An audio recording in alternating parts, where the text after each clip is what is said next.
Fala pessoal. Agora então, dando sequência na nossa aula 11, lógica sequencial, começando a estudar sobre os flip-flop. A aula anterior, vou deixar o link aqui para vocês. A aula anterior a gente estudou o flip-flop RS básico. Agora vamos estudar o flip-flop RS com clock, tá? Vamos lá. Vamos dar sequência no nosso slide aqui. Então, pessoal, flip-flop RS com clock, né? Primeiro detalhe aqui, que a entrada ela pode ter alguns nomes, tá? Então, CLK, CK ou CP. Tá? Eu encontro mais nas literaturas CLK e é o valor que eu vou adotar aqui também nos nossos slides, tá? Então, CLK é o valor que é a entrada para o clock, tá? O clock ele é disparado por borda, ou seja, a gente enxerga a borda de subida ou de descida, né? Então, se for de 0 para 1, se a borda, né, se eu estou em 0 e mudei para 1, a gente fala que é uma borda de subida.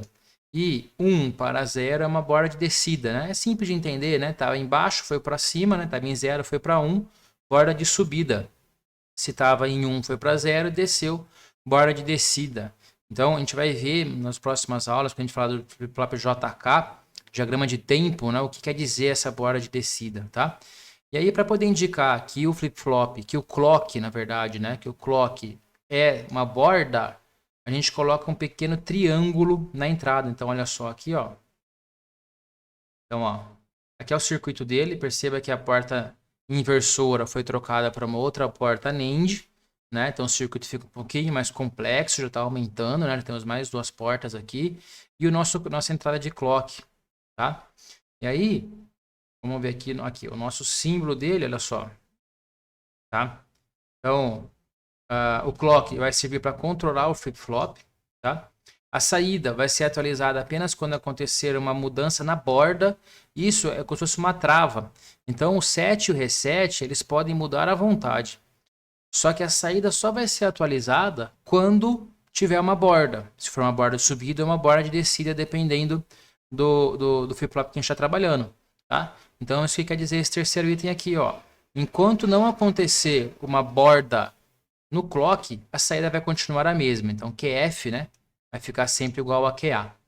Ok? E aqui é o nosso triângulo aqui indicando que essa borda é uma borda, que esse clock é atuado, né, acionado por mudanças de borda. Tá? Se não tem uma bolinha aqui na frente, a gente vai ver depois nas próximas aulas, quer dizer que ele é uma borda de subida. Então, esse flip-flop, eu posso alterar à vontade as minhas entradas set e reset. Tá? Mas a saída não vai ser alterada enquanto não acontecer uma borda de subida, né? Então, é assim que ele funciona, é assim que o nosso flip-flop trabalha, tá? Também a tabela verdade segue a mesma tabela verdade que a gente já viu do flip-flop básico, né? Só que agora com esse detalhe, que a saída só vai ser alterada quando tiver uma mudança no clock, tá? Nessa entrada do clock aqui. Beleza? Então, pessoal, se você gostou dessa aula, uma aula bem rapidinha aí, né? Vamos falar sobre alguns flip-flops, vou quebrar algumas em cada flip-flop em uma aula, provavelmente, tá? Então, a nossa próxima aula a gente vai falar sobre o flip-flop JK, tá? Então, se você gostou dessa aula, se você gostou dessa série, não esqueça de deixar o seu like no vídeo, não esqueça de se inscrever para poder ser notificado de novos vídeos também que vão chegar no canal. Beleza? Galerinha, vejo vocês na próxima aula, então, flip-flop JK.